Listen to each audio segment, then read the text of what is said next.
Debate करने आए हुए हैं, चलें विवेक खोसला जी आए हुए हैं। हाँ, विवेक खोसला जी बताएँ क्या कहना चाहते हैं? हाँ सर, मैं सुन नमो बुद्धाय। सर अरे! मैं आज तो मेरे आपने नमो बुद्धाय बोल दिया। जय भीम, जय कृष्ण, जय श्री अच्छा, राम। तो जय भीम ठीक। भी आपने बोल दिया। आपने लगता है कि आपने पूरा का पूरा अपना हिंदुत्व छोड़ दिया। नहीं, नहीं, हिंदुत्व तो नहीं छोड़ा सर, अभी मेरे मन अच्छा, में अभी कोई छोड़े नहीं हैं, नहीं, नहीं, छोड़े मैं हो नहीं हैं, सकता बस ये थोड़ा-सा आपसे अपना बात रहे कर हैं। थोड़ा-थोड़ा हो सकता है अच्छा, कम हो जाए, लेकिन छोड़ूँगा कभी भी अच्छा, नहीं। अच्छा। अच्छा, मेरे मन छोड़ेंगे में सर कभी ऐसे भी नहीं। नहीं, मैं हिंदू कहलाना ही पसंद करूँगा। कुछ ना कुछ प्रेरणा तो मिलती है। प्रेरणा जब मिलती वो है, प्रे किस चीज़ से? भले ही भगवान राम हो या भगवान कृष्ण हो, लेकिन मेरे को अभी भी उनके प्रेम की और त्याग की प्रेरणा अभी भी मिलती है। जिस दिन वो बंद हो जाएगी क्या उस दिन अच्छा क्या मिलती है ज़रा बताइए, क्या प्रेरणा मिलती है भगवान राम से और कृष्ण से? नहीं, देखिए एक बात है ना, एक तो क्या है कि उनको इंसान ही मानना चाहिए। मतलब भले ही उसको अवतार मान लो, पर वो रहे तो इंसान इंसान के रूप में ही ना। तो कब एक थे इंसान कब कि हम लोग मान लें, कब थे वो? अब देखिए जनश्रुति, मुझे तो ये पूरी द्रविड़ की कहानी लगती है। किसकी कहानी लगती है? एक बार फिर से बताएँ। मुझे जो कहानियाँ जो उसकी लगती हैं श्री राम की, और वो ये द्रविड़ों की कहानी लगती है। क्योंकि इसमें द्रविड़ हमेशा की? भगवान हाँ, इनको हमेशा भगवान को कमाल है। बहुत ही काले रूप में दिखाया गया मतलब, और हाइलाइट भी किया है कि वो श्याम थे और ये थे। मुझे तो ये नहीं तो कहानी जो है मतलब आपने उपनिषद पढ़ा है आपने? नहीं, उपनिषद नहीं पढ़ा।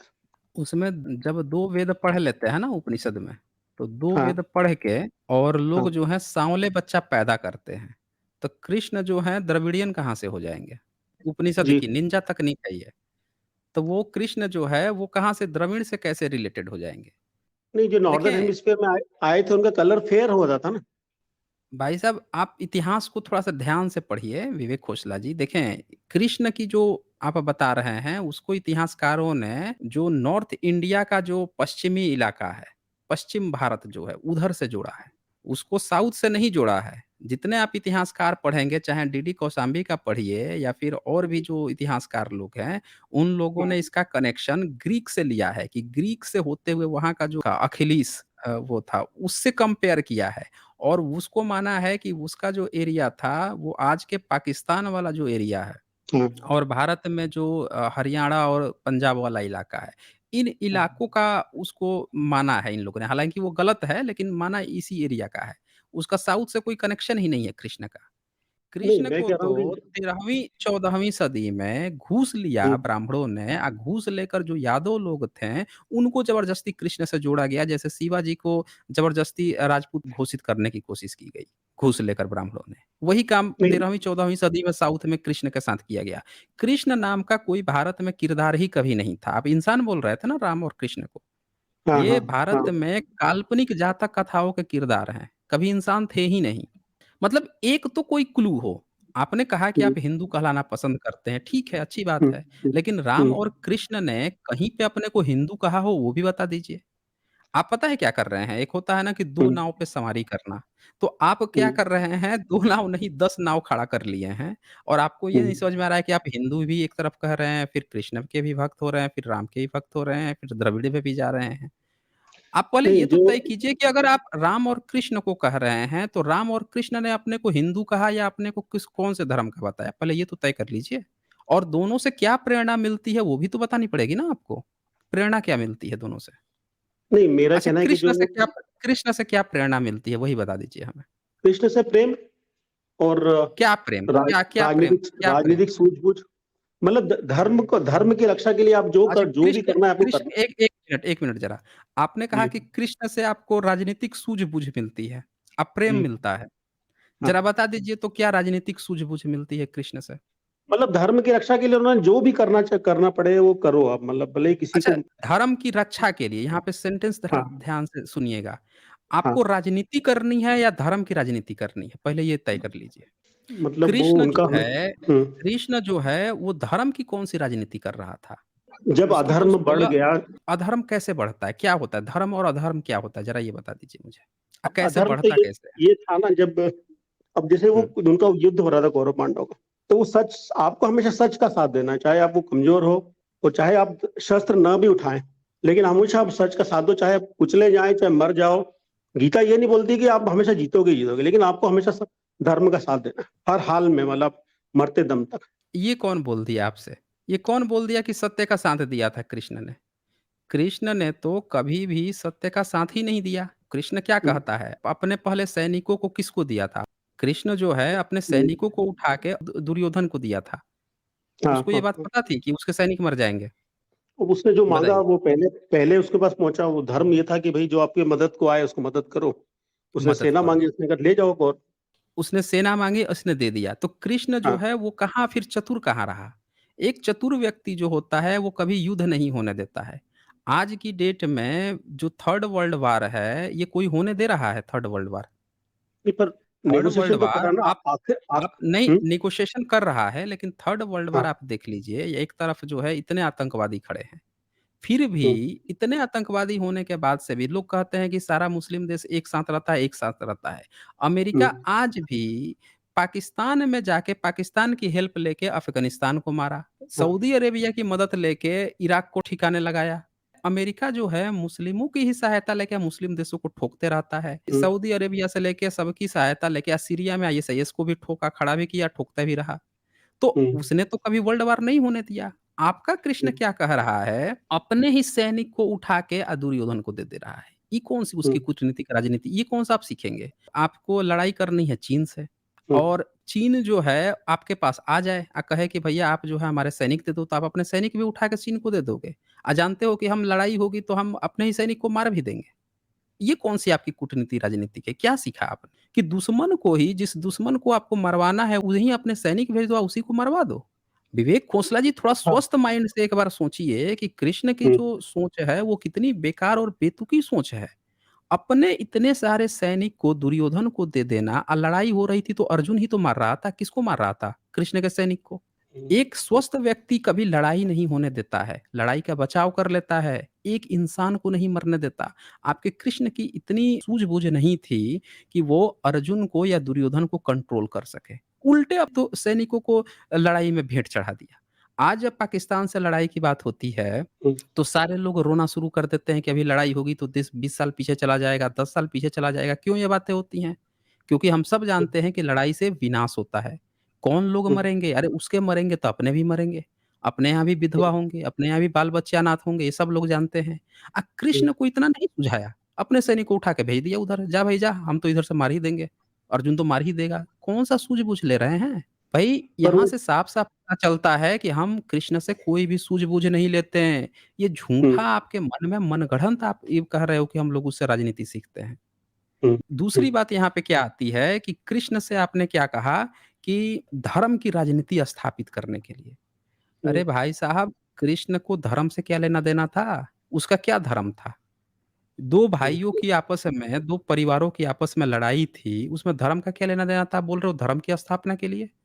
हुँ, दुनिया में इतने सारे परिवार हैं, इतने सारे देश हैं धर्म सिर्फ़ 2 परिवार के आपसी रिश्ते कि तू मुझे 5 गाँव दे दे, तू मुझे मेरा ज़मीन दे दे, ये धर्म की स्थापना थी। और जो युधिष्ठिर है, वो युधिष्ठिर हुँ, अपनी बीवी को, अपने भाइयों को जुआ में हार जाता है, जुआड़ी है वो।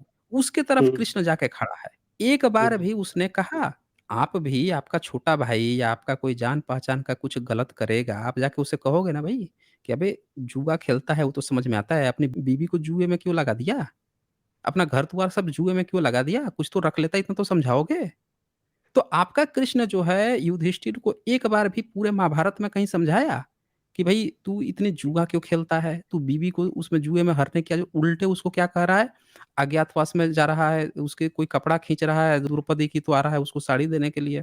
उसको जो है लड़ाई करवा दे रहा है, अपने सैनिक भेज के मरवा रहा है। कौन-सी शिक्षा दे रहा है भाई साहब?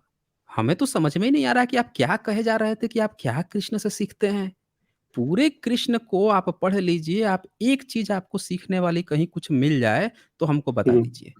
अच्छा एक चीज़ और बताता हूँ आपके कृष्ण की, यहाँ पे बात उठ हुँ, ही गई है, तो एक हुँ, थोड़ा-सा स्क्रीन शेयर कर देता हूँ। कृष्ण का प्रेम सीखने की बात कर रहे थे ना, थोड़ा इनका प्रेम हुँ। देख लेते हैं हम लोग। आप ही लोगों के किताब से उठा के दिखाता हूँ, ज़रा पढ़िए ये क्या लिखा हुआ है। तत्र राजकन्या अच्छा हिंदी में पढ़ूँगा। भगवत पुराण ने श्री कृष्ण महाराज को जहाँ असंख्य गोपियों के साथ विषय भोग के लांछन लगाए हैं, यहाँ पर बहुपत्नीवाद का दोष भी मढ़ दिया है। इसके लिए हमें भागवत में जो सामग्री मिलती है वो निम्न प्रकार है। अर्थात वहाँ जाकर कृष्ण ने भीमासुर के कैद खाने में देखा कि भीमासुर बलपूर्वक राजा की 16,000 राजकुमारियों को छीन कर अपने यहाँ रख छोड़ी थी। अब उन राजकुमारियों ने अनंतपुर में पधारे हुए श्री कृष्ण को देखा, तब वो उन पर मोहित हो गई और उन्हें मन में उनको अपना, मेरे ख्याल से पति मान लिया, ऐसा कुछ होगा। पति चुन लिया। अब ये दूसरा हाँ। शेयर कर देता हूँ, उसको भी लगे हाथ देख लीजिए। कृष्ण का प्रेम भी थोड़ा-सा लगे हाथ सबको दिखना चाहिए ना, कि आप बता रहे थे प्रेम सीखना चाहिए। इनकी कितना प्रेम था कृष्ण का, वो भी एक बार सब लोगों को पता चले। जी। हाँ, अब दिख रहा है क्या? दिख रहा है बहुत ज़्यादा छोटा है सर। रुक जाइए। तदंतर ऊपर से कर देते हैं। हुँ, पति तदंतर चुन श्री लिया। कृष्ण ने एक ही मुहूर्त में पृथक-पृथक भवनों में पृथक-पृथक रूप धारण करके एक ही साथ स्वयं उनके साथ विवाह कर लिया। श्री कृष्ण ने जी उन कितने 16,000 रानी कितनी हाँ, देखिए 16,000 रानियों से। 16,000 रानियों से, देखिए कितना प्रेम है कृष्ण को। इनको जब कहीं जाते हैं, कहीं 16,000 लड़कियाँ मिल गई, अब पहले से इनकी हुँ, 108 पहले से रानी है, फिर भी इनका प्यार कितना है कि 16,000 लड़कियाँ मिली तो उनको बहन बना सकते हैं, बहू बना सकते हैं, बेटी बना सकते हैं, मुँहबोली हुँ, बन कुछ भी बना सकते हैं। लेकिन ये क्या करते हैं, उन 16,000 रानियों से क्या कर लिए? शादी कर लिए, पृथक-पृथक। हुँ। ज़रा आगे पढ़िए तो अर्थ पढ़िए तो ज़रा इसका। श्री कृष्ण जी उन 16,000 रानियों से प्रत्येक के गर्भ से 10-10 सुंदर पुत्रों को पैदा किया। ये सुनिए, ये क्या किया इन्होंने? हुँ, 16,000 रानियों से। अब ये बताइए ज़रा मुझे कि क्या कोई व्यक्ति जो है 16,000 रानियों से 10-10 बच्चे पैदा कर सकता है? बहुत बताइए ज़्यादा मुझे। बढ़ा-चढ़ा के लिखा है यार, बहुत ज़्यादा ही बढ़ा-चढ़ा के लिखा है। तो आपने वहीं से जाना ना कृष्ण को। हुँ, सबसे बड़ी बात है कि आपने वहीं से जाना। हुँ, किसी ने भी कृष्ण को कहाँ से जाना? कृष्ण का कोई प्रूफ़ तो मिला नहीं है आज तक। इन्हीं सब हुँ, किताबों ने आपको कृष्ण के बारे में बताया। इन्हीं सब किताबों को पढ़ के फिर आप अब खुद से आप अनुमान लगा ले रहे हैं कि बढ़ा-चढ़ा के लिखा गया। अरे बढ़ा-चढ़ा के हुँ, नहीं लिखा गया है। दरअसल यही सब कहानी ही है। इसमें से आपको लग रहा है कि अच्छा वाला छाँट लूँ मैं खुद से या खराब वाला हटा दूँ। आगे पढ़िए ना, आगे ये क्या कह रहे हैं? श्री कृष्ण जी उन सभी स्त्रियों के साथ साधारण गृहस्थों के समान विषय भोग किया करते थे। देख श्री लीजिए, ये कृष्ण क्या फिर लिख उन रहे हैं? रानियों साधारण गृहस्थों के समान, साधारण गृहस्थ समझ रहे हैं ना? जैसे हाँ, आम तौर पर पति-पत्नी जैसे सेक्स करते हुँ, रहते हैं, उसी तरह से सभी स्त्रियों के साथ। तो श्री हुँ, कृष्ण जी का प्रेम इतना था कि पहले से 108 बीवी थी ही और इन्होंने 16,000 और भी लड़कियाँ उठा लाए। इनके साथ 5 पांडव भी तो गए थे, उनको भी तो दे हुँ, देते। किसी को हुँ, नहीं दिए, 16,000 लड़कियों को उठा लाए, अब इनके साथ समान गृहस्थों के समान विषय भोग किया करते थे, बताइए। 10-10 बच्चे पैदा। अब ये बताइए 16,000 औरतें हैं, हुँ, तो पहली रानी के साथ सेक्स करेंगे, एक बच्चा पैदा किए हैं, तो हुँ, 16वाँ हज़ार जो रानी होगी उस तक तो जाने में इनको अगर 16,000 दिन लग जाएँगे ना जी। उसका तो नंबर ये अगर पर डे एक के साथ सेक्स करेंगे तो 16,000 दिन लगेगा दूसरी रानी के पास पहुँचने में, कृष्ण जी को। 10-10 बच्चे भी पैदा करने हैं यानी 10 राउंड फिर लगाना पड़ेगा। ये क्या हुँ। लिखते हैं ये लोग किताब में हमको तो समझ में नहीं आ रहा है। अब हो सकता है इससे शब्दशः अर्थ नहीं हो, मतलब ये हो कि आप पूरे ज़िंदगी में 16,000 दिन हुँ, आप सेक्स कर सकते हो, एक ही को ये समझो हुँ। कि रोज़ नई रानी मिल रही है, ये समझ लो आप। ऐसा कुछ मतलब तो ये निकाल के देख लीजिए। अब बताइए देखिए आपके मन में भी छुपा हुआ है कि रोज़ आपको रोज़ नई रानी मिल रही है। कृष्ण को रोज़ रोज़ नई भई रानी नहीं, नई मतलब रानी ये जिस स्त्री के साथ आप हमेशा उसको नया समझो, मतलब और 16,000 दिन मतलब पूरी ज़िंदगी उसको रोज़ नया समझो। अच्छा ये तो आप कह रहे हैं ना, मैं कह रहा हूँ लिखने वाले जो हाँ, हैं वो भर लोटा गाँजा पी के लिखते थे क्या? उनको ये बात नहीं समझ में आती थी? लिखने वाला जो तो है वो किस क्यों लिखा?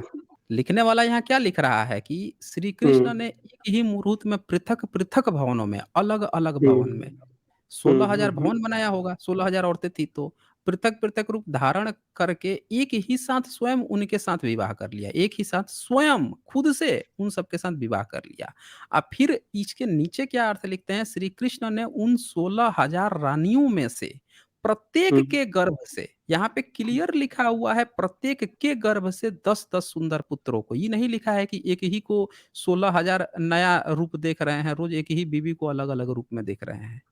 हुँ, कृष्ण का प्यार इतना बड़ा है आपका, ये देखिए ना ये आपके लिखने वाले ने लिखे हैं। अब हुँ, इन चरित्रों को देखें, आप में और हम लोगों में क्या अंतर है? हम भी इसी किताब को पढ़ते हैं, आप भी इसी किताब को पढ़ते हैं। अब हुँ, मुझे इसमें गंदगी लग रही है, मैं तो भैया किसी को अलाउ नहीं करूँगा। हुँ, आज का कोई शासक भी जो होगा ना, इस तरह से अगर 2-4 लड़कियों के साथ रास-रसैया और इस तरह से करेगा, तो हम लोग उसको कहेंगे कि ये खराब शासक है, बेकार है। ईश्वर तो हुँ, मानना बहुत दूर की बात है। लेकिन इतना चीज़ पढ़ने के बाद से भी अगर आपके मन में ऐसा आ रहा है कि ये कोई ईश्वर है, इससे आपको प्रेम सीखने को, तो हमको तो ये लग रहा है कि आपके मन में भी कुछ फ़र्क ऐसा बचा हुआ है। आपको भी लग रहा है कि आपको भी इस तरह की चीज़ें मिलनी चाहिए। क्या ऐसा तो कुछ नहीं है खोसला जी? 16,000 तो संभव ही नहीं है। तो इसके इस नीचे भी एक लाइन मिस कर गया बताइए उसमें। कृष्ण उसमें लिखा है उन्होंने अच्छा, कि कोटि 1 करोड़ बच्चे भी थे इनके, ऐसा भी लिखा है नीचे, आप देखो एक लाइन, अच्छा इसके जी, वो नीचे भी जाओ। देख लेते हैं, ये तो और अच्छी बात हो जाएगी। कोटिसो नृपा वाह, वाह, वाह, श्री वाह! कृष्ण की उन रानियों के कारण पुत्र-पौत्रों की संख्या करोड़ों में थी, ये भी लो लिखा है भाई उसमें। साहब, अब करोड़ तो बताइए। पूरी जन उस वक़्त भारत की जनसंख्या ही रही होगी मुझे लग रहा है। हाँ, तो यही तो बात है ना कि जब 16,000 बीवियाँ हो गईं, तो करोड़ों में उनके पुत्र-पौत्रों की भी संख्या जुड़ दी है ना उसमें। तो यही तो मैं बोल रहा हूँ तो वो आपका। ये पूरा ये भारत ही है भगवान श्री कृष्ण का परिवार मान लो उसको, और क्या है। कैसे हम लोग कैसे मान लें कि वो हम लोगों का वो है? जब वो काल्पनिक है तो हम मानेंगे, थोड़े आगे पढ़िए ना ये और नीचे तनी पढ़िए, ये भी पढ़ लीजिए लगे हाथ। श्री कृष्ण पब्लिक जी को भी दीजिए। गृहस्थ धर्म का पालन करते थे, उनकी पत्नियों की संख्या 16,108 थी, उनमें 8 रुक्मिणी आदि श्रेष्ठ रानी थी, इनके पुत्रों का पूर्व ही वर्णन हो चुका है। रुक जाइए, रुक जाइए। जी। ऊपर से पढ़िए, पहले में क्या बताया उन्होंने? पत्नियों की संख्या, आपने कहा ना कि एक ही पत्नी को 16,000 रूप में देखते थे। अब ज़रा पढ़िए हुँ, तो पहला वाला से पढ़िए तो उसमें तो कह रहा है कि 16,108 थी। हुँ। पढ़िए ना उसको। अपनी पत इस प्रमाण के अनुसार क्षत्रिय श्री कृष्ण जी की 108 रानियाँ पहले से थी तथा 1600 स्त्रियाँ भीमासुर के यहाँ उन्होंने मुक्त करा के अपनी पत्नियाँ बना ली थी, अर्थात 16,108 रानियाँ उनकी हो गई थी। अब बताइए, कृष्ण जो है एक व्यक्ति जो है जिसको आप ईश्वर कहलाना चाह रहे हैं, जिस किताब से आप उसको जानते हैं, वो किताब जो है बता रहा है कि वो 16,108 रानी रखे हुए थे। अब आप कह रहे हैं कि इनसे हम प्रेम सीखते हैं। लड़ाई तो सीख नहीं पाए, उस बेचारे को इतनी भी अकल नहीं है कि अपने ही सैनिक मरने के लिए भेजवा दिया। कोई भी व्यक्ति चाहता है कि उसका एक सैनिक ना मरे। हमारे यहाँ बॉर्डर पे एक सैनिक मरता है, तो यहाँ तिरंगे से लपेटा जाता है, उसके घर परिवार के आँसू देखने को पड़ते हैं और फिर सब लोग देश नम हो जाता है कि हमारा एक सैनिक मर गया। कृष्ण से हम यही सीखेंगे कि अपना सैनिक भेज दो पाकिस्तान में या कहो कि भैया आ जा लेके उसी को हम मारेंगे, हैं? नहीं तो उनका ये हम था कि उससे ना धर्म मृत की हम ना उससे लड़ाई सीख हुँ, सके या ना प्रेम सीख सके। ऐसा प्रेम भी नहीं चाहिए, अब वैसी उससे राजनीति भी नहीं चाहिए। हमें वैसा कुछ चाहिए भी नहीं। कुछ हम नहीं सीख सकते। हुँ। आप बता दीजिए आप कुछ सीख सकते हो इसमें तो? बता नहीं दीजिए। उनका कहना था कि मृत्यु तो अटल है, मतलब वो उन्होंने जब मुँह खोला वो बोलता देखो ये सब तो मर चुके हैं, अब तो तेरे को तेरी आज हम मर्ज़ी है तो लोग तेरे बेवकूफ़ हैं। को नहीं। मतलब हम लोग आज बेवकूफ़ हैं जो अपने बॉर्डर पे सैनिक गँवा रहे हैं। हम लोग बेवकूफ़ हैं। जब कृष्ण कह के गया है कि मृत्यु तो अटल है, तो हम लोग फिर बेवकूफ़ ही हैं ना, जो बॉर्डर पे सैनिक भेज रखे हैं। मृत्यु तो अटल है। कृष्ण तो पहले से ही कह के गया है। तो हम लोग तो बेवकूफ़ साबित हो गए ना, हमें क्या रखने की ज़रूरत है फिर? मतलब उनका कहना था देखिए कि विवेक धर्म की रक्षा के लिए आपको अपने प्राणों की भी चिंता अरे नहीं भाई करनी है। साहब कौन-से धर्म की, किसके धर्म की रक्षा कर रहा था बताइए ना? कौन-सा किसका धर्म था? ये तो पूछ रहा हूँ कौन-सा धर्म था उस समय? कुछ युद्ध अर्जुन ही का क्या धर्म था धर्म ना, था? जो धर्म युद्ध क्या ही था धर्म मतलब था, युद्ध। अब युद्ध धर्म बन गया। अभी आप बोल रहे थे कि आपको हिंदू धर्म से प्यार है, अब वो वहाँ पे हिंदू धर्म की चर्चा नहीं आई, आप बोल रहे हैं युद्ध ही धर्म था। अरे भैया जब युद्ध ही धर्म था, तो धर्म की रक्षा कहाँ किया? ज़रा बताइए मुझे कि कर्ण को कैसे मरवाया अर्जुन से? कर्ण के मारने की दस्तांतर आप बता दीजिए हमें। कर्ण का वध कैसे हुआ था? महाभारत में तो शायद बहुत सारे ऐसे वध दिखाए गए हैं जो कोई पहिया उतार खोल रहा है तो कोई कुछ कर रहा है, वो तो खैर। हाँ, तो बस यहीं पे हो गया ना, तो इससे ये पता हाँ, चलता है कि वो जो व्यक्ति था कृष्ण का जो चरित्र दिखाया गया है, वो व्यक्ति हमेशा ही एक छली-कपटी व्यक्ति है। जो दुनिया को धर्म तो बता रहा है, धर्म का मतलब होता है जो सत्य हो। धर्म जो है सत्य होता है, लेकिन यहाँ तो उछल-कपट कर रहा है। कर्ण से तो पहले उसका कुंडल कवच उतरवा लिया। एक दिन हाँ। पहले जो है कुंडल कवच उतरवा लिया। उसके बाद से जब वो अपने सर्प बाण चलवा के उसका जो है चक्का नीचे धँसवा दिया। अब वो जब हुँ, चक्के को उठाने गया, तो ये अर्जुन हुँ, को क्या कह रहा है कि भैया तू तीर मार दे इसी समय, यही मौका है, जीत तो तू पाएगा नहीं, मार दे, निहत्था है। जबकि इनका धर्म के अनुसार निहत्थे पर नहीं चलाना था। निहत्थे हुँ। पर वार नहीं करना था, वो निहत्था था तब कर्ण का इसने अर्जुन ने मार दिया। अब आप मुझे ये बताइए कि जिस धर्म की स्थापना के लिए आप बोल रहे हैं कि उसने युद्ध करवाया, तो वो धर्म कहाँ? वो तो खुद ही अधर्मी बन गया ना। भई यही काम दुर्योधन अगर दुर्योधन पे क्या आरोप है कि दुर्योधन ने इनका ज़मीन छीन लिया, छल किया। तो ये कौन से हुँ, दूध के धूले हैं? ये भी तो वही कर रहे हैं। ये भी तो छुप के छल करके मार रहे हैं। तो धर्म की स्थापना कहाँ हुआ? फिर तो ये भी अधर्मी हुआ ना। तो जो अधर्मी है, ऑलरेडी अधर्म कर रहा है, उसको आप ये क्यों कह रहे हैं कि धर्म की स्थापना के लिए युद्ध हुआ? अच्छा उसने भीष्म पितामह को कैसे मरवाया? ये बताइए कृष्ण ने। हाँ, वो दोनों जो है अम्बा अम्बिका जो है उसको सामने खड़ा कर दिया। वो हाँ, और पिछले जन्म में औरतें ख औरतें करके थी वो। किसी भी जन्म में रही हूँ तो कहानी है खैर, लेकिन औरतों पर हुँ, वो तीर नहीं चलाता था। चला पाता और था वो। उसको छुपा के जब निहत्था था उस पर इसको तीर चलवा के मरवा दिया। यहाँ पे फिर छल हुँ। किया, तो धर्म की स्थापना कहाँ किया? ये तो अधर्म की स्थापना किया। अच्छा, अब ये बताइए कि इसने जो है द्रोणाचार्य की मौत कैसे करवाई?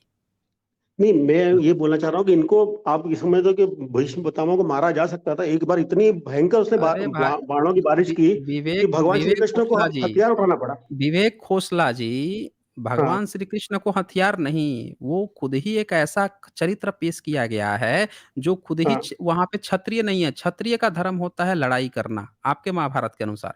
अब पूरे हाँ, महाभारत में जो लड़ाई का मैदान है, उसमें कृष्ण खुद ही लड़ाई नहीं कर रहा है, अपना सैनिक उधर भेज के इधर से मरवा रहा है उसको और रोज़ नए-नए टिप्स हाँ, दे रहा है, रोज़ दूसरों को छल-कपट कर रहा है। द्रोणाचार्य की हत्या उसने कैसे करवाई? कहा गया था कि जब शाम हो जाए, कोई निहत्था हो उसको नहीं मारना है, शाम हो हाँ, जाए तो फिर जो है लड़ाई रोक दी जाती थी शंख बजा के। और हाँ, उसके इसने जो हाथी के है नाम। हाथी के नाम हुँ, पे झूठ बोलवाया कि अश्वत्थामा मारा गया। हुँ, हुँ, और जब अश्वत्थामा मारा गया तो वो जब जाके वहाँ पे खड़ा हो गया द्रोणाचार्य, जाके रोने लगा तो वो निहत्था था फिर। तो एक निहत्थे का गर्दन किसने कटवाया? बता दीजिए। एक हुँ, जब निहत्था व्यक्ति है जब वो नियम था कि भाई निहत्थे पर वार नहीं करना है, तो उसका निहत्थे पर जाकर गर्दन कटवा दिया। तो आप जो बात कह रहे थे कि कृष्ण ने धर्म की स्थापना की, पूरे लड़ाई में ही उसने अधर्म का सहारा लिया। हर उस हुँ, चीज़ की उसने धज्जियाँ उड़ा दी जिसको आप लोग धर्म कहते हो। अब पता नहीं कैसे आप लोग ये कहते हो कि धर्म की लड़ाई थी महाभारत युद्ध? अरे वो हुँ, अधर्म की लड़ाई थी अर्जुन ने ये कृष्ण जो है पूरे अधर्म की बात की है। उस काल्पनिक कथा में भी पूरी तरह से अधर्मी रहा है वो। तो ऐसे व्यक्ति को अगर आप कह रहे थे कि हमें प्रेम की शिक्षा लेनी चाहिए या फिर उससे राजनीति की शिक्षा या धर्म धर्म की कुछ भी शिक्षा हमें नहीं मिलती। अब आप आ जाते हैं रामायण पे। रामायण का आप बताइए राम से क्या शिक्षा लिए आप? बता दीजिए। आराम से तो त्याग की जिसके पास पूरा राज्य जिसको जिसको मिल रहा था अगले दिन, उसने सिर्फ़ उसको छोड़ दिया मतलब अपने पिता के वचनों की रक्षा करने के लिए उसने उसको त्याग दिया। राम ने छोड़ दिया। राम ने उसको हँसते-हँसते त्याग दिया ना कि ठीक है दे कि मैं अपने किसको पिता के किसको वचनों त्याग दिया? किसको त्याग राज दिया राम ने? जो राज तिलक था उसको उसको छोड़ने के लिए तैयार हो गया ना। तो नहीं तो आप बताओ कौन-सी छोटा से बड़ी छोटा पोस्ट अच्छा कोई छोड़ता है क्या? अच्छा, अच्छा, ठीक है। उस मान लेते हैं कि वहाँ से छोड़ दिया। अपने पिताजी जी, का जो बनना था वो छोड़ दिया। फिर हाँ। उसके बाद से सीता को क्यों छोड़ दिया उसने? देखिए सीता को तो क्या है कि उसको ये बताना था कि राजा ही प्रजा का आदर्श है। तो वहाँ हाँ, पे जब वो रावण को मारा और रावण को मारने के बाद से जब सीता उसके पास आई, खुश होके आ रही थी, तो उसको हाँ। उसने आग में क्यों जलवाया फिर? मैं ये बोलना चाह रहा आग हूँ में कि उनको जलवाने की क्या ज़रूरत थी? राजधर्म जब इंसान राजा बन के बैठता है ना तो वो एक कांटों का हुँ, सेज ही रहता है। क्या देखिए बात क्या कर है रहे हैं आप? कि वो लोगों ने उसको बना दिया कि वो ऐशो-आराम की जगह ऐशो-आराम की जगह नहीं है वो। वो हमेशा ही बलिदान के लिए और हमेशा ही लोगों को प्रेरणा देने के लिए और हमेशा ही एक ऐसी जगह बैठना है आपको जहाँ से हमेशा लोग इंस्पायर हों। ये नहीं कि मतलब उसके ये कौन आदर्श बोल हमेशा ये अच्छा ऊँचे ही ये रखना कौन रखने पड़ेंगे ना। अच्छा एक एक चीज़ बताइए मुझे आइंस्टीन की कितनी बीवी थी? आइंस्टीन की नहीं पता मुझे, नहीं कभी पता है। मैंने पढ़ा आइ नहीं उसको ना। आइंस्टीन की 2 शादी हुई थी ठीक है। और हुँ, उसकी एक असिस्टेंट भी थी, वो भी हाँ, उसके साथ चक्कर था। लेकिन हाँ, आइंस्टीन को आज तक कोई गलत दृष्टि से नहीं देखा। इंसान के जो कर्म होते हैं, वो हुँ, कर्म बोलते हैं। इंसान के कर्म बोलते हैं, लेकिन आप पे क्या है कि आपके राम पे वो भी नहीं है। बाली को छुप के मारा, बाली को उसने छुप के मारा, सामने से नहीं हुँ, मार सकता था।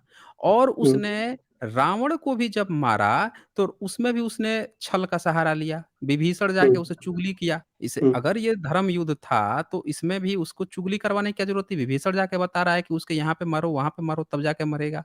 उसमें भी उसने हुँ, छल का सहारा लिया और उसको मारने के बाद से सीता को इसको क्या देने की ज़रूरत थी? इसको तो ये दिखाना था कि भाई अगर कोई औरत जो है कहीं दूसरी जगह भी रह जाए, हुँ, तो भी उसको अपना लेना चाहिए, ये दुनिया की सबसे बड़ी सीख है। राजा हुँ, का कर्तव्य होता है दुनिया को एक पॉजिटिव संदेश देना कि कोई भी लड़की या ये इज़्ज़त की बात नहीं है कि अगर हुँ, उसका दोष ही नहीं था क्योंकि दूसरा कोई उसको लेके गया। आपने हुँ, यहाँ पे क्या दिखा दिया राम के माध्यम से कि अगर किसी स्त्री को कोई दूसरा उठा ले जाए या उसके साथ कुछ गलत कर दे या यौन शोषण कर दे या कुछ कर दे, तो फिर उसको त्याग देना चाहिए। ये आप लोग हुँ। ने मैसेज दिया। रामायण के माध्यम से।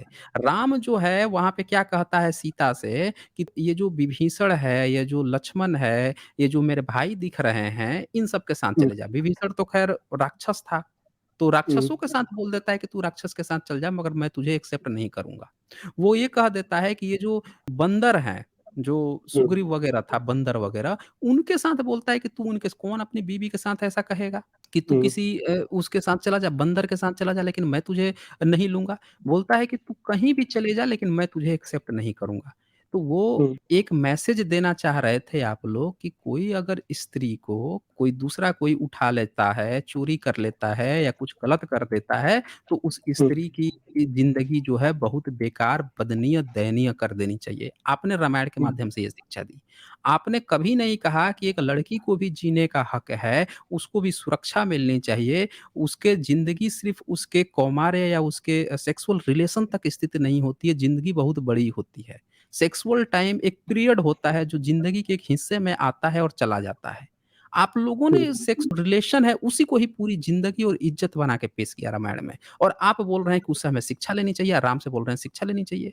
अरे उससे अच्छे तो बाबा साहब अम्बेडकर जो है उनका संविधान कॉन्स्टिट्यूशन है जो राइट दे रहा है कि अगर हुँ, महिलाओं के साथ रेप होता है, अदालत में जाता है, फैसला होता है, वो महिलाएँ सारी जो पीड़ित हुई हैं वो अब अच्छे से ज़िंदगी जी रही हैं अपनी। आप लोगों ने रामायण के और इन सब के माध्यम से आप लोगों ने जो प्रतिशतात्मक चीज़ें खड़ा कर दी, महिलाओं की स्थिति दय ब बदर कर दी थी। आप उसी के परिपोषक हैं कि राम अच्छा कर रहा है। कोई हुँ, व्यक्ति जो है ये कैसे कह सकता है कि भई तुम बंदर के साथ चले जा, मेरे भाई के साथ जाके चले जा, अपनी ज़िंदगी बिता ले लेकिन मैं तुझे एक्सेप्ट नहीं करूँगा। ये कौन-सा पुरुषोत्तम मर्यादा पुरुषोत्तम राम का चरित्र है? आप बोल रहे हैं उनसे लेकिन त्याग सीखना चाहिए। ये त्याग था उसका। एक्चुअली मैं ये बोल रहा हूँ कि हाँ, बोलिए, बोलिए। वो भी एक मानव थे ना, जो देखो जब सीता हरण होता है तो वो भी विलाप मानव था। करते हैं। अच्छा वो हाँ, फिर जब आग में जलने जाती है, जब आग में जाती है तब भी वो नहीं रुकता, वो मानव रहता तो कम से कम इतना तो कहता कि यार आग में मत जलो। हुँ, एक मानव जो है, अगर ये बता दीजिए कोई महिला है, किसी महिला के हुँ, साथ कुछ बुरा हो गया, उसको अपनी परीक्षा देने के लिए आग में जलना पड़ रहा है। राम ने आग में जल के परीक्षा दिया? सीता भी तो ये क्वेश्चन सेम कर सकती थी ना राम से। कि भई हुँ, तुम जो है, तुम भी आग में जल के मुझे साबित करो कि तुम इतना दिन जो बाहर रहे हो, तुमने किसी के साथ रिलेशन नहीं बनाया है। तुमने किसी औरत के हुँ, साथ रिलेशन नहीं बनाया है, हमको सबूत दो। दिया वो राम आग में जल के। सेम सवाल ये जो है सीता के तरफ से भी तो उठ सकता था। यहाँ सीता को ही बलि क्यों चढ़ाया गया? बताइए मुझे। यहाँ पे दोनों के साथ इक्वालिटी का मैटर है हुँ, ना। तो यहाँ पे क्यों नहीं दिखाया? राम ने तो एक जगह भी नहीं दिखाया। कि भाई हम जो है आगे में चल के हम भी अपनी पवित्रता चलो तुम भी आगे में कूदो, हम भी आगे में कूदते हैं, बच जाएँगे तब होगा साबित। सीधे सीता को आगे में अग्नि परीक्षा देनी पड़ी। जब अग्नि परीक्षा दे दी, उसमें से अग्निदेव उसको बाहर लेकर आता है, कहता है कि नहीं भैया हुँ, ये पवित्र है, इसको ये करो, वो करो, ठीक है ये। राम उसको हुँ, लेके चला जाता है। यहाँ तो मामला खत्म हो गया। लेकिन फिर राम जो है, फिर उसको दोबारा जब वो प्रेग्नेंट हो जाती है, तब उसको घर से फिर बाहर भगा देता है। अब वो हुँ, प्रेग्नेंट हो गई तब भगा दिया वो घर से बाहर। ये कौन-सा उसका मर्यादा पुरुषोत्तम है? पब्लिक इससे क्या सीखेगी? भई एक औरत की ज़िंदगी जो है, ज़िंदगी भर यही है कि मर्द जब चाहे उसको जूती बना के पेश कर दे। कभी आग में जलवा दे, फिर गर्भवती हो तो घर से बाहर भगवा दे उसको। यही औरत की ज़िंदगी है। वो हम राम से यही सीखेंगे ज़िंदगी भर। कि भैया बीवी जो है उसको कुछ गड़बड़ हो जाए तो हम उसको घर से भगा देना, हुँ, ये निकाल देना, वो निकाल देना, यही सब सीखेंगे उससे, आराम से। हमें नहीं चाहिए ना ऐसा भगवान, हमें ऐसी सीख भी नहीं चाहिए। ये 21वीं सदी है। दुनिया की इज़्ज़त या औरत की इज़्ज़त जो है उसके सेक्सुअल रिलेशन में ही सिर्फ़ नहीं होती है। हर हुँ, इंसान की अपनी ज़िंदगी होती है। जैसे मैंने आइंस्टीन का उदाहरण दिया कि उसने 2 शादी की। हुँ, एक उसकी सेक्रेटरी भी थी, लेकिन लोग आज उसको उसकी बीवी और सेक्रेटरी के रिलेशन से नहीं जानते। उसने जो कर्म किया उसके लिए। राम ने बताइए कितने औरतों के लिए स्कूल खोल दिए? राम ने कितनी हुँ, औरतों के लिए स्कूल कॉलेज खोले, उनके प्रगति के लिए क्या किए? अरे अपनी वाइफ को ही बाहर भगा-भगा के दुनिया को संदेश देते रहा कि तुम सब भी ऐसे ही करना, अपनी बीवी को घर से बाहर भगा देना, लात मार देना। ये तो पैरों की जूती के नोक के बराबर होती हैं, इनको ये कर देना। उसने ये शिक्षा दी। उसने कोई भी एक अच्छा काम नहीं किया समाज को, मैसेज नहीं दिया कि महिलाओं का उत्थान कैसा हो। या समाज अब तक महिलाओं के बारे में ऐसा सोचता था, तो हमें अब क्या करना चाहिए? भारत में महिलाएँ जब पति मर जाता था, उसको सती प्रथा ले जाकर जला देते थे। हुँ, बाबा साहब ने कॉन्स्टिट्यूशन जब बनाया, तो महिलाओं को पहली बार पैसे रखने का अधिकार दिए। कि तुम पॉकेट रख सकती हो, वॉलेट रख सकती हो, ये अधिकार बाबा साहब के कॉन्स्टिट्यूशन ने दिया। पढ़ने-लिखने से लेकर हर चीज़ का अधिकार भारत में तो नहीं था, अंग्रेज़ों ने दिया, फिर बाबा साहब ने उसको कंटिन्यू किया, उसको और अच्छे से बनाया, और ज़्यादा अधिकार दिए महिलाओं को। बाबा साहब भी ये सोच लेते हैं कि हमको भी पुरानी ही व्यवस्था कायम करनी है। भई जो जैसा चल रहा है धर्म कहता है कि राम ने तो लात मार के भगा दिया था, तो लड़कियों को ऐसे ही लात मार के भगाते रहो, उनको पढ़ाओ-लिखाओ मत। तो अच्छा व्यक्ति जो होता है जिससे हम सीख लेना चाहते हैं, हम लोग क्यों कहते हैं अम्बेडकराइट बनो? क्योंकि हमें बाबा साहब से प्रेरणा मिलती है, कुछ नया चीज़ सीखो, कुछ नई चीज़ दो पब्लिक को जिससे सुधार हो। ये नहीं कि लकीर का फ़कीर बनते रहो और वही उलूल-जुलूल बातों में जो गंदगी थी उसी को ढोते रहो और उसी को मानते रहो। तो आपके राम से हो या कृष्ण हो, हमें कुछ भी प्रेरणा नहीं मिलती, खोसला जी। हुँ, कुछ हुँ। भी एक सिंगल प्रेरणा नहीं मिलती। अब आपकी बात आती है कि अब आप अपने को हिंदू क्यों कहलवाना चाहते हैं? अब तीसरा पॉइंट आपका जो था कि आप हिंदू हाँ, अपने को क्यों कहलवाना चाहते हैं, उस पे आ जाते हैं। बताइए आप क्यों कहलवाना चाहते हैं हिंदू? बोलिए। मतलब हिंदू वर्ड जो अभी प्रचलित है वही भले ही उसका पहले नाम कुछ भी रहा हो, वैदिक रहा हो, ब्राह्मणी धर्म रहा हो या पता नहीं जो भी सनातन रहा हो। आज कॉन्स्टिट्यूशन में हिंदू लिखा हुआ है और मेरे को कहलाने में कोई वो ऐसी शर्म नहीं है कि भाई मैं हिंदू हूँ। मेरे जो हिंदू धर्म में आप उसकी आलोचना कर सकते हो, उसमें बुराई निकाल सकते हो। इतने सारे कैरेक्टर हैं जो यदि आप अनमैरिड रहना चाहो तो उसका आपके लिए एक प्रेरणा है। यदि आप एक पत्नीवाद हो तो आपके लिए प्रेरणा हो, बहुपत्नीवाद हो तो उसके लिए है। यदि आप सच हमेशा सच बोलना चाहो उसके लिए कोई कैरेक्टर है। मतलब इतने इतने सारे कैरेक्टर है इसके अंदर कि आप अपने जीवन को सार्थक बना सकते हो। इसलिए मुझे हिंदू धर्म देख में जी। विवेक खोसला जी, आप हिंदू का डेफ़िनेशन भी सही से नहीं बता पाए।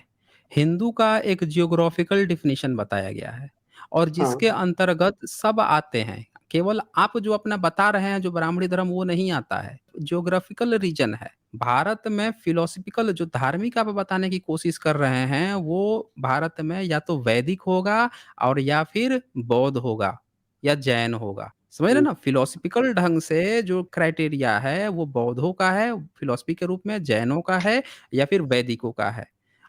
हुँ, हिंदू जो है जियोग्राफिकल रीजन है, आपका धर्म नहीं है। आप अपने को हिंदू कह रहे हो इसका मतलब कि आप या तो वैदिक हो सकते हो या बौद्ध हो सकते हो या फिर आप सिख हो सकते हो, लेकिन सिख भी अब धीरे-धीरे उससे बाहर निकल रहे हैं।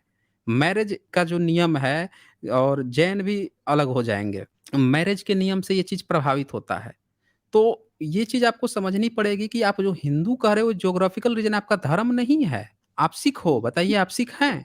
सिख तो नहीं है, पंजाबी हूँ मैं, पंजाबी मोना आप देखिए आप खत्री। पंजाबी हैं, सिख नहीं हैं, हाँ, लेकिन हाँ। जो उसका जो नियम है आप जैन हैं? नहीं, जैन नहीं। आप बौद्ध हैं? नहीं, बौद्ध भी नहीं बौद्ध, हूँ लेकिन हाँ, बौद्ध भी नहीं। तो देखिए इंस्पिरेशन तो बिल्कुल। लेकिन जो हाँ, सुप्रीम कोर्ट का नियम है उसके अनुसार आप ये पूरे लोग जो हैं एक तरह से हिंदू ज्योग्राफिकल रीजन को कहा गया है।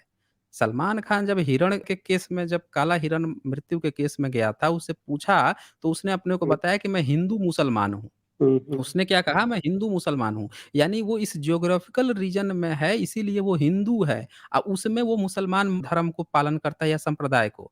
तो आप भी हिंदू के बाद से कौन से संप्रदाय का पालन करते हो? तो ब्राह्मणवाद को आप पालन करते हो। आपका ब्राह्मणवाद है, आप हिंदू नहीं हो। ये तो सिर्फ़ एक जियोग्राफिकल ढाँचा बता दिया गया है कि ये जियोग्राफी के लोग जो हैं सब हिंदू हैं। ये आपका धर्म थोड़े है। आपको चूज़ करना पड़ेगा कि उसमें से आप बौद्ध हो कि जैन हो कि सिख हो या क्या चीज़ हो, मुस्लिम हो या ब्राह्मणवाद को आप पैर पकड़ रहे हो, क्या चीज़ हो? अब ब्राह्मणवाद का ब्राह्मण इतिहास भारत में है नहीं। जिस अब ब्राह्मणवाद ब्राह्मणवाद का में तो रामकृष्ण काफ़ी अब गंदगी बोलिए ना, मिलती है इसलिए तो ब्राह्मणवाद कहना अच्छा नहीं लगता मतलब क्यों नहीं धर्म के अच्छा नाम से। लगता है? भाई वही आपका है ना, गंदगी ही तो हाँ, ब्राह्मणवाद है और क्या। गंदगी जो है यही तो है। अब बताइए कौन व्यक्ति जो है अपने अच्छा ये बताइए कुरान में अल्लाह के बारे में कुछ ऐसा लिखा हुआ है कि उसने इतनी ये किया, इतनी शादियाँ की, उसने ये किया, वो किया, ऐसा कुछ लिखा हुआ है क्या कुरान में? नहीं, नहीं लिखा है ना? कोई भी हाँ, व्यक्ति अपनी धर्म ग्रंथ जब लिखता है, तो अपने ईश्वर के बारे में थोड़ा अच्छा चीज़ लिखता है। लिखता है कि नहीं हाँ, लिखता है? हाँ, हाँ। लिखता है ना? वाह वही। हुँ, आपके हुँ। ब्राह्मण लोग राम और कृष्ण के बारे में इतनी गंदी-गंदी, खराब-खराब बातें क्यों लिखे हैं? तो बताइए वो ज़रा मुझे। मैं वही तो बोल रहा था वो ईश्वर ने मानव बन के उसको एक आपका आदर्श प्रस्तुत किया है मतलब उन्होंने वही नहीं समस्याएँ। आदर्श प्रस्तुत किया है। बात ये है कि दरअसल लिखने वाले जो हैं और जो धार्मिक ग्रंथ है, वो आपका ईश्वर ही नहीं है। वो काल्पनिक बातें चल रही है। वो जैसे फ़िल्में बनती है। तब फ़िल्में हुँ, बनती हैं, तो जब उसमें के जो चरित्र पेश किया जाता है, उसको खूब रसिया दिखाया जाएगा, कभी कुछ दिखाया जाएगा, आदर्शवादी नहीं दिखाया जाएगा क्योंकि वो एक काल्पनिक कहानी का किरदार होता है। जब आप हुँ, किसी में श्रद्धा रखते हैं ना, उसकी खूब अच्छाई पर अच्छाई करते हैं। आपने कभी सुना है कि जो किसी बाबा पे बिलीव करता हो, कोई भक्त हो या भक्तिन हो, वो कहता हो कि हुँ, मेरा बाबा जो है बड़ा रसिया हैं, वो 10-10 लड़कियों से इश्क रचाते हैं, नहीं, कहेगा नहीं, नहीं बाबा जी तो बड़े अच्छे हैं। हुँ, अपने बाबा ढाबा को, अपने भगवान को सब अच्छा-अच्छा बोलते हैं, लेकिन आपकी धर्म ग्रंथ में जो इनका कृष्ण का जो आपने देखा कि इतनी शादियों की बात आ रही है, इस तरह की चीज़ों की बात आ रही है, राम के साथ ऐसे छल-कपट की बात आ रही है, ये सब क्यों आ रहा है? क्योंकि ये काल्पनिक चरित्र हैं। इसमें किरदार जो है श्रद्धा का पात्र नहीं है। इसमें वो हुँ, किरदार है जिसको लिखने वाला जो है अपनी उँगली पे नचा रहा है। आप जो है ज़बरदस्ती यहाँ पे एक फर्जी का धर्म घुसेड़ दिया गया कि ये हमारा धर्म है, आप उसको धर्म समझ लिए और उसको डिफेंड करने लगे कि ये कहीं पे सही में इंसान है। अरे वो काल्पनिक किरदार है, उसको लेखक जो है अपने उँगलियों पे घुमा रहा है, तो उससे अपने चमत्कार हिसाब क्यों से नहीं पेश करवाए थे? कर रहा है। चमत्कार पे चमत्कार करवाया है। कैसे भगवान राम ने कौन-सा चमत्कार किया बताओ? क्या बात कर रहे हैं? भगवान राम का इतना चमत्कार है कि आप देख के दाँतों तले उँगली जमा लेंगे। आपको पता है बताइए। राम का जन्म कैसे हुआ था? वो इन्होंने क्या चमत्कार किया मतलब वो इन्होंने वैसी शिक्षा ग्रहण करी नहीं, वैसी नहीं, म एक-एक करके हाँ, देखते हैं ना, एक-एक करके देखते हाँ, हैं। राम का चमत्कार पहले सुनिए ना। राम का इतना बड़ा चमत्कार है कि राम जो है खीर से पैदा हो गए। ठीक है। राम ने क्या खीर से चमत्कार पैदा किया ये हो गए। बताओ? अरे वही बता रहे हैं, एक-एक करके आएँगे ना, एक-एक करके आएँगे। राम के भी आप बता रहे हैं। अच्छा, हाँ, आपने का कांड पढ़ा है? सुना तो है मैंने रामायण हाँ, का वाल्मीकि रामायण हाँ, का लंका कांड उठाइए। उसका हाँ, सर्ग जो है 18वाँ सर्ग से लेकर 22वाँ सर्ग उठा लीजिए। और उस हाँ, 18 से 22 सर्ग के बीच में आपका जो राम है, वो क्या कह रहा है कि हाँ, जो समुद्र है, पहले तीर लेके खड़ा हो जाता है समुद्र के हुँ, पास। कहता है, "हे समुद्र, तू जी, जो है ना रास्ता दे दे मुझे।" हुँ, अब बताइए कौन ऐसा मूढ़ व्यक्ति होगा जो समुद्र पर खड़ा होके समुद्र से कहेगा कि तू मुझे रास्ता दे दे? हुँ, भई आज के समय में जो साइंटिस्ट हैं उन्होंने एरोप्लेन बना दिए हैं। हमारे यहाँ के मंत्री-संतरी को बाहर जाना होता है, बाहर के लोगों को यहाँ ना आता है, उड़ के चले जाते हैं। कोई समुद्र के पास जाके खड़ा होके थोड़ी कहता है कि मैं एरोप्लेन नहीं बना पाऊँगा, मैं कोई जहाज नहीं बना पाऊँगा कि पार करके जाऊँ जाके वो समुद्र से कहे कि भैया तू जगह दे दे मुझे। हुँ, भई समुद्र गहरा होता है, जगह भी दे दिया, हट गया तो आप क्या नीचे खाई में उतरोगे, खाई से उतर के फिर ऊपर चढ़ोगे। इतने पागल कौन हो सकता है? तो राम जो है तीर धनुष लेके जाके 3 दिन तक बैठ जाता है समुद्र किनारे। अब 3 दिन हुँ, तक बैठता है या 3 दिन तक समुद्र उसकी बात नहीं सुनता है क्योंकि राम जो है वो चमत्कार सुनिए राम का। राम क्या चमत्कार कर रहा है कि वो समुद्र से बात कर रहा है कि इसकी बात सुन लेगा। अब बताइए समुद्र के कान होते हैं, समुद्र सुनेगा। अब इतना बड़ा चमत्कार देखे हैं? अच्छा इससे भी बड़ा चमत्कार क्या होता है हुँ, कि समुद्र जो है 3 दिन बाद जब नहीं सुनता है तो राम तीर धनुष उठा के खड़ा हो जाता है कि अब मार देंगे तीर से। सिखा राम देंगे। के तीर में इतना दम है कि भाई बताइए समुद्र सुखा देगा ही। अब हुँ, उसके तीर के डर से समुद्र जो है इंसान बन के आ जाता है। इतना बड़ा चमत्कार सुनिए। और उससे बड़ा चमत्कार क्या करता है समुद्र कि इनसे बात करने लगता है अब इंसान बन के। मतलब हुँ, राम का चमत्कार देखिए कि समुद्र जो है वो इंसान बन के आ गया। इनसे बात कर रहा है। क्या अब ज्ञान देके जाता है इनको। इनको तो ज्ञान हुँ, था नहीं। इनको ज्ञान देके हुँ, जाता है कि एक काम करो, तुम जो है मेरे ऊपर ना ब्रिज बना दो। क्योंकि हुँ, तुम जो है हम जानते हैं कि तुम समुद्र तो पार करोगे नहीं, तुमको ज़मीन ही चाहिए। हुँ, क्योंकि समुद्र ही नहीं पार कर सकते थे ना, इन लोगों ने कहानी ही बहुत बाद में लिखी है। जब 12वीं-13वीं सदी के बाद से जब समुद्र पार पे इन्होंने रोक लगाई, उसके बाद से रामायण लिखा। तो इनको पता था कि समुद्र तो ही पार करेगा तो धर्म भ्रष्ट हो जाएगा।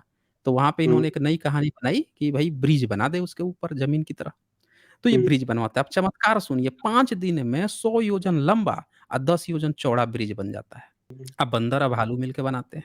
अब ये बताइए ज़रा मुझे, हुँ, 1 योजन जो होता है, आप जो आपकी महाभारत है, आपकी जो धार्मिक ग्रंथ है, उनको उठा के पढ़ लीजिए। 1 योजन जो है, उसकी जो लंबाई जो बताई गई है, वो बताई गई है 8 से 12 किलोमीटर। हुँ, हुँ, 8 से 12 किलोमीटर। अगर मैं उसको 12 किलोमीटर मान लूँ, 12 किलोमीटर ही मानी जाती है जनरली, 8 से 14 किलोमीटर, 12 किलोमीटर एवरेज मान लेता हूँ मैं। तो हुँ, 12 किलोमीटर मान लूँ तो उसकी लंबाई कितनी हो जाएगी? 1200 किलोमीटर, 100 योजन लंबा। 5 दिन के अंदर हुँ, ये ब्रिज बनाते हैं। तो ये हुँ, बताइए 100 योजन जो है लंबा 5 दिन में बंदर और भालू मिलके 1200 किलोमीटर लंबा पुल बना दिया। चौड़ाई कितनी है? 10 योजन, यानी 120 किलोमीटर। अब बताइए कौन मूर्ख व्यक्ति जो होगा, अगर उसको समुद्र पार करना होगा, तो वो चौड़ाई ज़्यादा बनाएगा, 120 किलोमीटर की चौड़ाई बनाएगा। कोई मूर्ख व्यक्ति इतना बड़ा करता है? इतना बड़ा चमत्कार कर दिया अपने के राम ने। आराम बैठ के इंजीनियर बन के देख रहे हैं और उनका इंजीनियर एक भालू है, नल और नील। नल जो है एक हुँ, भालू है और वो उनका चमत्कार दिखा रहा है 120 किलोमीटर चौड़ा। आज भी जितने ब्रिज बनते हैं, ओवर ब्रिज बनते हैं, लंबाई ज़्यादा होती है, चौड़ाई कम रखी जाती है। हुँ, चौड़ाई जो है उतनी ही रखी जाती है कि 1-2 गाड़ी, 2-3 गाड़ी पैरेलल में जा सके। चौड़ाई पर ज़्यादा ध्यान इसलिए नहीं दिया जाता है क्योंकि लंबाई जो खर्चा है वो बहुत ज़्यादा बढ़ जाएगा। लेकिन 5 दिन के अंदर आपके जो चमत्कारी जो पुरुष है, वो समुंदर से बात-वात करके 120 किलोमीटर चौड़ाई बना देता है पुल का और 1200 किलोमीटर लंबा बना देता है। जबकि श्रीलंका और तमिलनाडु है उसके बीच की दूरी जो है मात्र 45 किलोमीटर है। मात्र 45 हुँ, किलोमीटर। 1200 किलोमीटर इतना बना देता है। तो चमत्कार देखिए ना उसकी, चमत्कार इतना है कि सीता जब लास्ट में जब आती है उसके पास, ये अपने बेटे को नहीं पहचान पाता है। जब सीता जब आती है, जब उसका वाल्मीकि आके बताता है कि नहीं ये पवित्र है, इसी के ये बेटे हैं, तुम्हारे ही लव कुश बेटे हैं, तो धरती फट हुँ, जाता है। धरती फट हुँ, जाता है। धरती फट जाता है, सीता उसमें समा जाती है। इतना चमत्कार है राम का। राम देखते रहता है, कहता है, "हे सीते! हे सीते!" चमत्कार देखिए धरती फट जाती है, इंसान उसमें सीधे समा जाता है। अरे सीधे-सीधे बोल देता है कि ज़िंदा सीता को गाड़ दिया गया ज़मीन में। भई ऐसा जो घटना कोई कहेगा दूसरे शब्द में देखें तो कोई अपनी पत्नी को या किसी इंसान को ज़मीन खोद के ज़िंदा गाड़ दिया। ये क्या होता है कि जो ज़मीन फट गई या उसमें इंसान घुस गया? इसका क्या मतलब है? तो हमें एक चीज़ धरती माता देखना की पड़ेगा संतान थी ना किसके धरती संतान माता। आपके यहाँ धरती की कभी संतान ऐसा थी ना। हुआ है? आपके यहाँ कभी ऐसा हुआ है कि क ज़िंदा ज़मीन फट गया हो, कोई स्त्री उसी में घुस गई हो? हुआ है कभी आपके यहाँ? विवेक खोसला जी, दैविक दैविक आप भी तो इंसान हैं ना? हुँ, अगर राम इंसान था, तो आप भी इंसान हैं। कभी ऐसा हुआ है कि आप कहें कि ये धरती फट जा, मैं उसमें घुसना चाहती हूँ और घुस गए हों? हुँ, बताइए।